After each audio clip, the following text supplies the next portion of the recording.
Aliança. Eu trabalho, o missionário da Aliança trabalha, tem sua casa normal, sua vida normal, e o missionário da Aliança, ele doa 50% do seu tempo para a comunidade.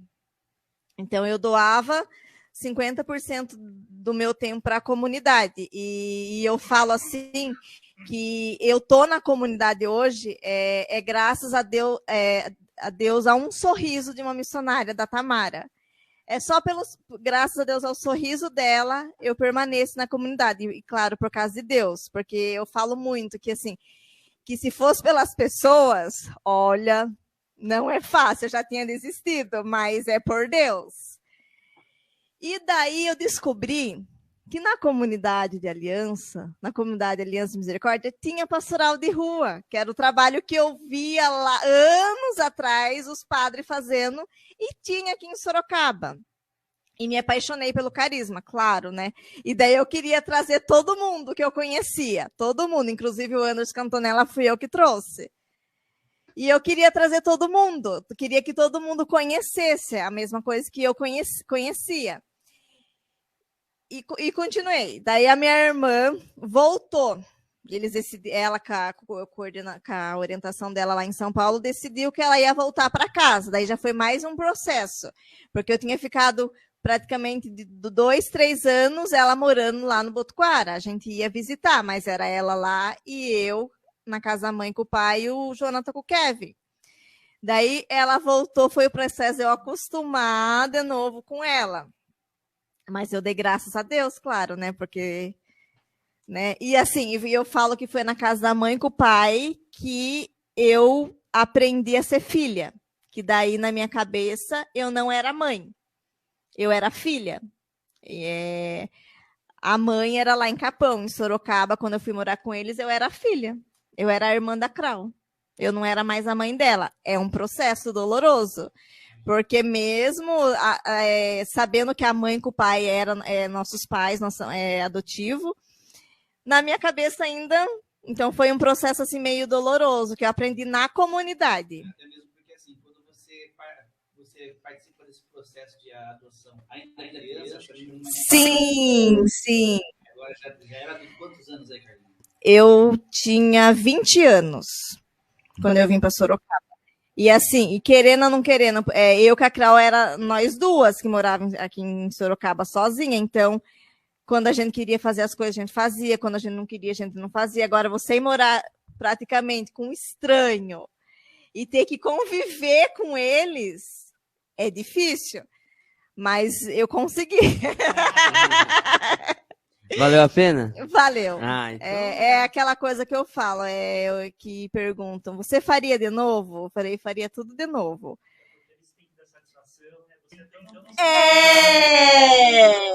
E eu já era maior de idade, e tem que dar.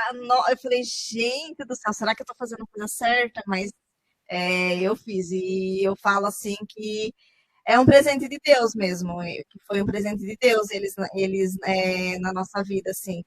E o engraçado é que quando eu ia, o Anderson morava na comunidade e a Crau também estava morando nessa época. Só que eu ia lá, eu não encontrava com ele na comunidade. Eu ia ver a Crau e não encontrava com ele. Como a gente foi se conhecer, depois ele já não era mais missionário de vida. E eu tenho o lindo costume de, por exemplo, assim, se alguém comenta alguma coisa nas redes sociais, eu vou comentar no pessoal da pessoa, dependendo da pessoa.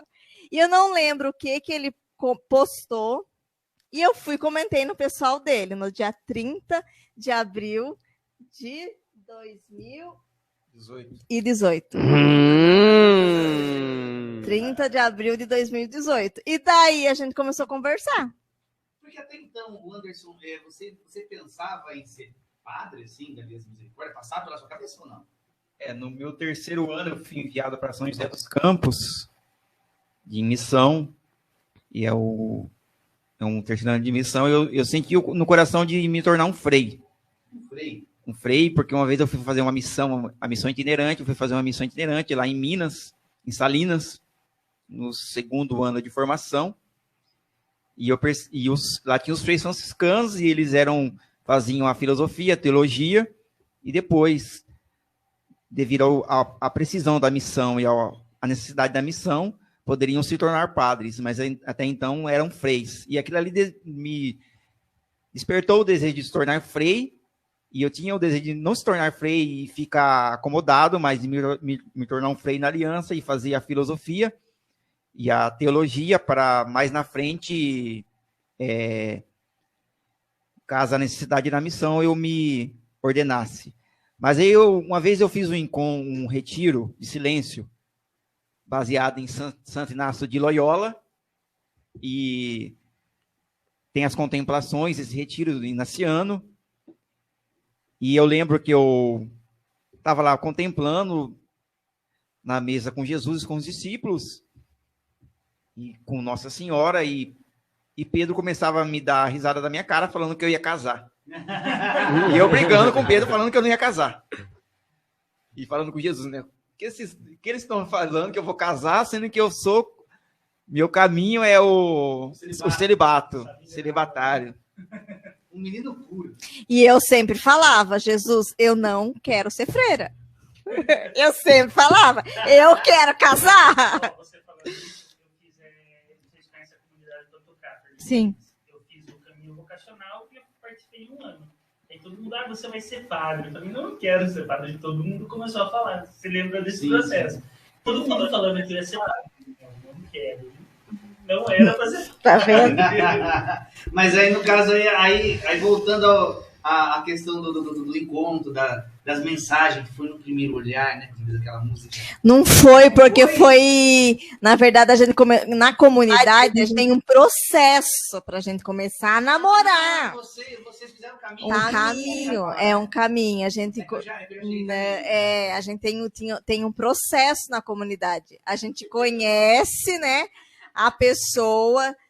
Daí, na época, eu tinha orientador espiritual. Eu tinha que chegar no meu orientador, explicar para ele e a gente ficar só conversando. Era só conversa. De começo era só conversa. Daí, mais para frente, que com a orientação, a gente faz um caminho, a gente fez 30 dias de oração? 30 dias só rezando. Ele na casa dele e eu na minha casa. Cada um na sua casa. Isso ele em Serquilha. Ele em Serquilha e eu em Sorocaba. Não, só pelo Zap. Sim. Daí depois a gente sentou, daí ele veio para Sorocaba, a gente sentou no caso a minha orientadora, e daí de lá ela discerniu que a gente ia começar a namorar. A gente começou a namorar, eu falo que graças a Deus foi um namoro santo, foi um namoro na castidade mesmo, que era o que eu sempre pedia para Deus, que eu queria viver a castidade, e graças a Deus eu consegui, em 2018. Daí, em 2019, você vê como assim, né? Deus vai agilizando. Isso foi em abril que a gente começou a conversar. Daí, namoramos, daí ele vinha de Serquilho para Sorocaba, né? Todo final de semana, quase. E daí... Eu já não estava eu já estava assim meio um pouquinho velha, né? Assim, então eu falava, quando eu namorar tem que ser menos de 2 anos, eu tenho que namorar, noivar e casar. Já não tenho idade, já não tenho idade, mas vou ficar enrolando. Daí em janeiro de 2009 a gente noivou, né, amor? 2019, lá em Peruíbe. Na praia de Peruíbe. Com a nossa família, a gente noivou. Lá em Peruíbe. Que assim, a nossa família, todo o começo do ano, porque é férias da Lília, a gente vai para a praia. Então eu falei, amor, é agora? Daí a gente viveu o processo, esse processo desde de janeiro de 2019 até dezembro, que daí foi quando a gente casou, dia 14 de dezembro de 2019. Quando a gente casou. Então, assim, eu falo que foi um processo por Deus mesmo. E a minha palavra de vida até que foi a palavra do nosso casamento. É o amor, tudo crê, tudo espera e tudo suporta. E teve que suportar um corintiano. Um corintiano. Não, mas eu acho assim, o pior não é um corintiano. Quem me conhece sabe que eu sou super calma, né? Quase nada colérica. Uma colérica casada com um fleumático. É. Então, assim, tem certas horas, né, que a gente só quer pegar o pescoço e faça. Mas Deus, né, ele não dá uma pessoa igual a gente, porque senão a gente se mata também, né? Sim. Deixa eu fazer uma pergunta para você. A gente tá com o tempo um pouco corrido. Já deu 1h15 que a gente tá aqui conversando já. Verdade. Já. E agora eu quero fazer uma pergunta para vocês. O que vocês esperam das terras lusíadas, nas terras portuguesas? Eu falo assim que Portugal, para a gente, é assim, é mais um sonho meu. É mais um sonho que eu tinha no coração de sempre morar fora do país. O que a gente espera de lá? A gente vai a trabalho, a gente vai trabalhar lá. Uhum. E eu sempre falo, desde que a gente começou, né, o processo de ir embora do país, sempre foi em oração. Sempre a gente rezou para ver o que Deus falava. E eu sempre falava que eu queria ir com visto. Independente de qualquer visto, eu queria ir com visto. E eles criaram um novo visto. E rolou alguma questão de ter negado visto, alguma coisa assim no meio do caminho, não, porque assim, eles criaram, né, um novo visto que você vai à procura de emprego. E daí você consegue ficar lá por 4 meses procurando serviço. E daí, depois desses 4 meses, você consegue serviço e apresenta para eles lá e você pode ficar lá. Só que tudo isso tem uma burocracia, assim. O visto saiu em novembro, a gente deu entrada agora em janeiro, ele só foi sair agora. Um pouquinho. A gente vai, então, com esse visto e eu queria também ir para um país que tivesse a comunidade. E lá, graças ao bom Deus, tem a comunidade Aliança. Então, a gente vai a serviço e para ajudar na missão de lá também. Juntou o útil ao agradável, né? Claro, né? Que maneiro, que maneiro. Então, falaram aqui, Rio de Janeiro está acompanhando a gente também. Olha que bênção. Um amigo nosso aí, ele mandou assim, Rio de Janeiro tá aqui também, viu? Não esquece. Beijo! O Igor. O Igor. Que bênção. Então, hoje, é muita gente internacional no meio chique, do rolê, né? Então, hoje, no caso, está sendo a nossa última noite no Brasil, que amanhã, esse horário, a gente já vai estar no aeroporto esperando o avião. É uma honra. E assim, o mais bonito de tudo isso Nossa Senhora sempre faz parte da minha vida. E a gente vai chegar lá 13 de maio. A gente vai chegar na sexta, mas no sábado, se Deus quiser, a gente vai para Fátima agradecer. Que rolê! Né? Olha, e você, Anderson? O que você espera de Portugal? Espero levar esse carisma da misericórdia lá em Portugal, ser expressão viva dessa misericórdia. Nós temos um lema que fala evangelizar para transformando cada evangelizado em evangelizador.